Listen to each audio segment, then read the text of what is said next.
Хайырлы күн, достарыбыз. Добрый день, дорогие друзья. Сегодня мы в гостях у уважаемого человека. Мы в гостях в Татарстане и встретили удивительного человека.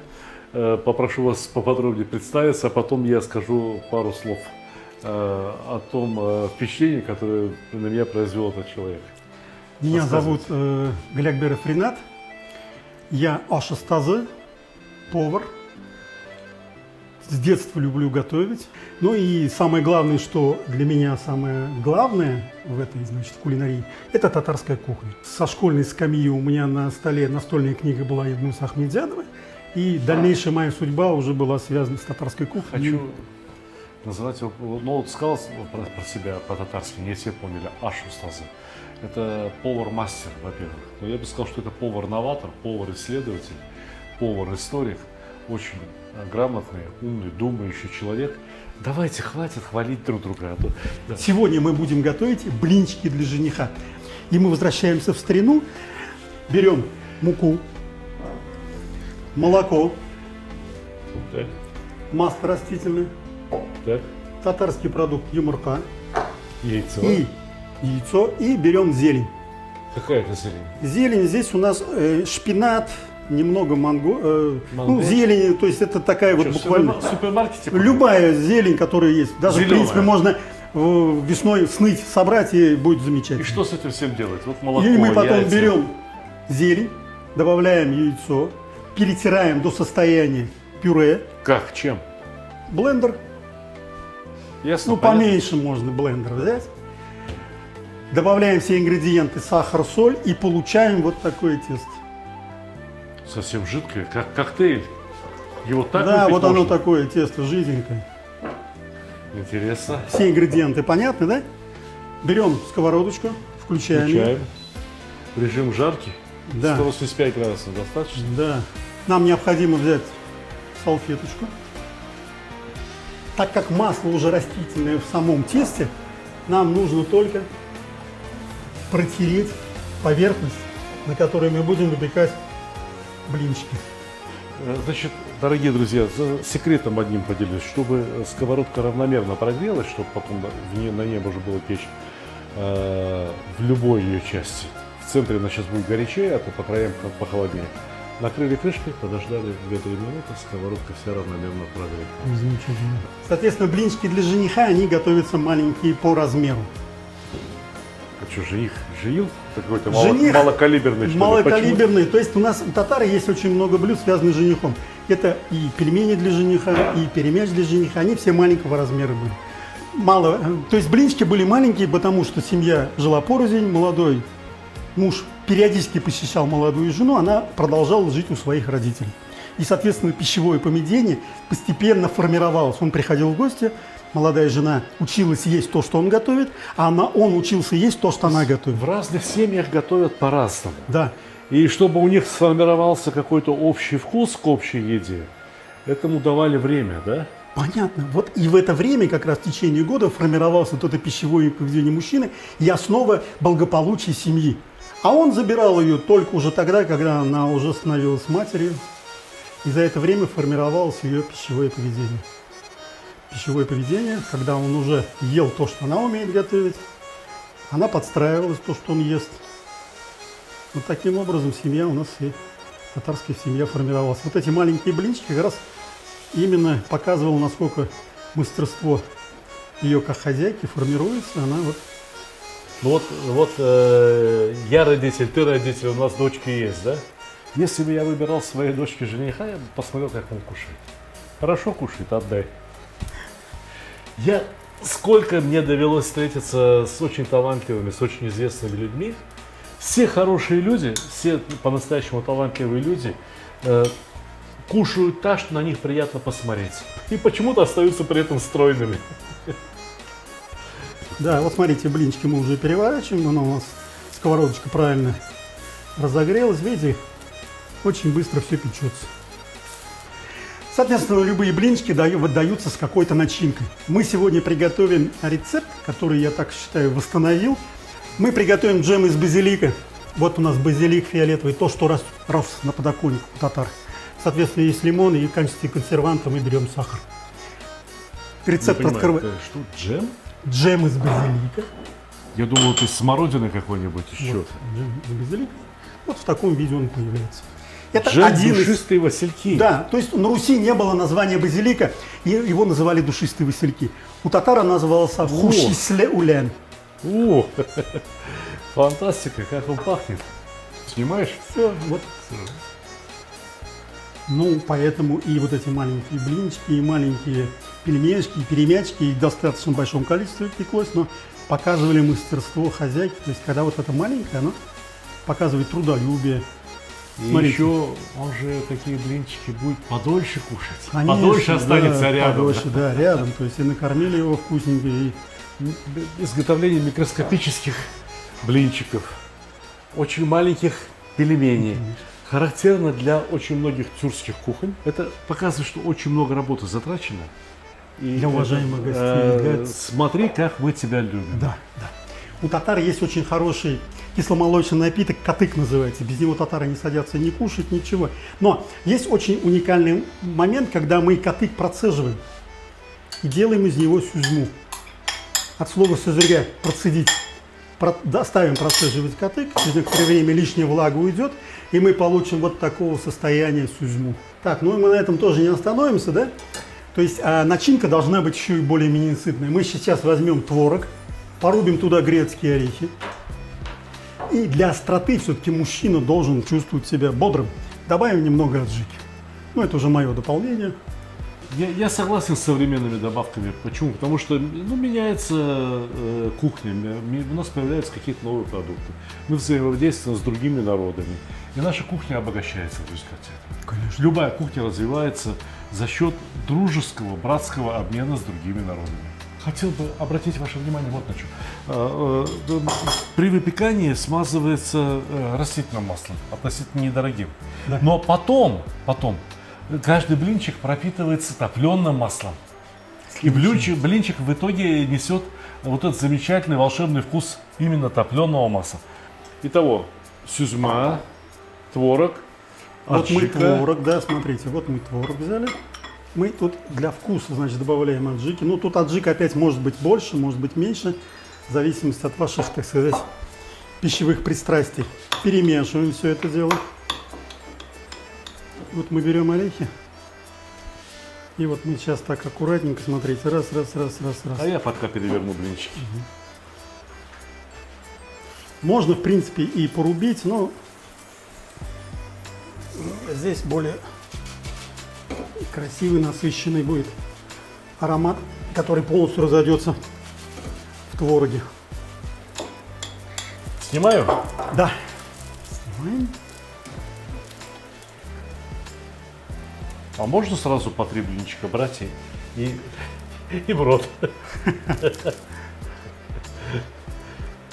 Ну, я вот очень хочу, то есть Карл Фукс обычно говорит, что татары очень гостеприимный народ. Так вот, недавно, значит, 1100-летие ислама, принятия Булгры знаменовалось. И там очень интересная история про хана Аль-Муша, который гостеприимство, то есть умение встречать гостей. Он за 3 дня до делегации, пока приехал к нему в Булгар, отправил навстречу своего брата и своих сыновей. Они поставили ханские шатры, накрыли столы за 3 дня до приезда туда, на границу уже, и кормили этих гостей. И там очень интересная фраза звучит. Они разрешили гостям понравившиеся блюда взять с собой. Слово «куштамяш», можно сказать, 1100 лет назад уже была традиция. У меня один раз в гостях был один голливудский артист. Известный голливудский артист, хороший человек. Он все поел, потом говорит: Сталик, а у тебя вот там баранина была, осталась еще? Я говорю: да, осталась. А вот там рыба была, осталась, утка была, осталась, тоже положи мне сам. Я говорю: что, плов тоже положить? Он говорит: да, и плов тоже.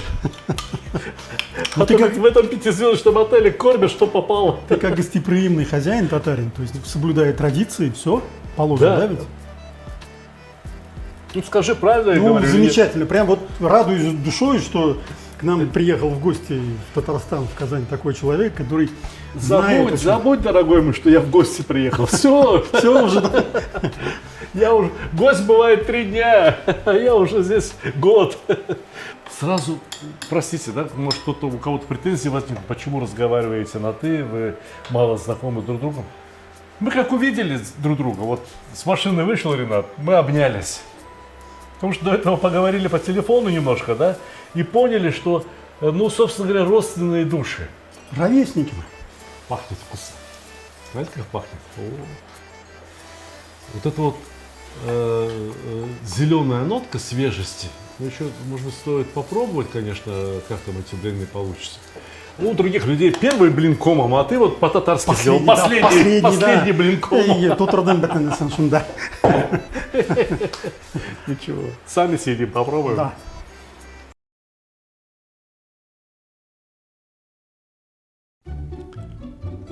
Самый лучший подарок – тот, который приносит радость и удовольствие.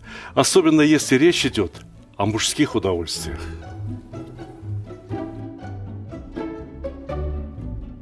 Самый лучший подарок – тот, который приносит пользу. Например, кому не хотелось бы наконец-то разобраться в приготовлении мяса? Самый лучший подарок – это то, что принесет хорошее настроение в погожий, солнечный день.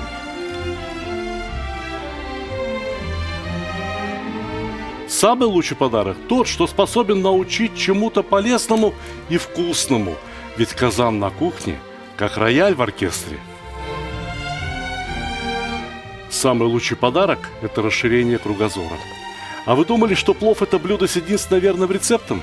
А не пора ли покорить все вершины великого блюда? Самый лучший подарок – тот, что может сделать человека счастливым. Ничто не укрепляет семью так, как вкусное и доброе застолье. Отличный подарок – это книга с новыми рецептами из хорошо знакомых продуктов, к тому же приглашающая в очень вкусное путешествие в мир Востока. Самый лучший подарок, когда все самые любимые и популярные рецепты собраны в одном месте, где текст превращается в видео, а картинки оживают. Полюбуйтесь, какой красавчик. Самый лучший, самый ценный подарок – это дружба между братскими народами. Теперь вы совершенно точно можете сказать, что с татарами вы уже давно пуд соли съели. Моя самая новая и самая любимая книга рассказывает о земле и раскрывает всю душу татар. Эти книги теперь можно купить любым удобным для вас способом. С автографом в моем личном интернет-магазине, либо с быстрой доставкой через Озон, либо с большими скидками и кэшбэком в мегамаркете. Ссылки в описании к ролику, а также в верхнем комментарии. Вот такая история блинная у татар. Хорошо, джем, что еще? Джем мы помешали уже. Вот у нас есть просто. Мы его сейчас смешаем еще с аджикой. Просто у нас уже с базиликом.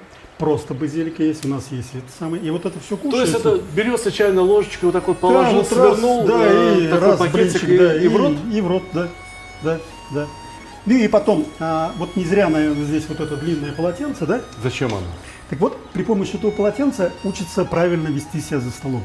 То есть не вот такая маленькая салфеточка, как привыкли, да, мы, она длинная, садится 10 человек, и вот эта длинная такая садится, и пока все сидят, кушают, ты не можешь встать, потому что ты посередке стоишь. Если у тебя была бы такая маленькая салфетка, встал и вышел за стола, тебе не нравится. А ты должен соблюдать правила, потому что ты, хочу встать, я не могу, я должен соблюдать правила поведения за столом. И это воспитывает нас. Да я вот Да, давай, начнем. ложки чайной нет. Ну, что ж теперь, салфетку шейте, да? А я без салфетки, что, Ну, руки чистые у меня. Нет, ну так. По-мусульмански, мусульмане кушают руками. Тем более такие чудесные блинчики. Сейчас я так вот его заверну, съем и вам скажу всю правду. Ну, это кушается первый раз, да? Первый раз. Первый раз. Что, желание загадать, что ли? Нет, ну, естественно же. Пусть у меня и у Рената будет побольше внуков. Olabilir. Чтобы побольше свадьбы у нас были в домах наших. Чтобы Аминь. звали друг друга на свадьбы. Чтобы соседи наши, глядя на нас, улыбались, и мы, глядя на соседей, чтобы тоже улыбались. Да? Аминь. Желаю вас. Бисмиллахи.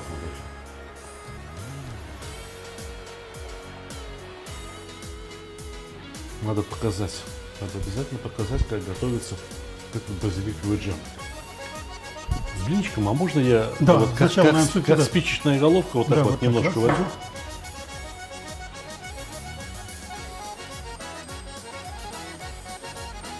Кто тебе это научил? Ну, это мой рецепт. Это прям вот Авторский прям рецепт? авторский рецепт, да. То есть я изучаю книги.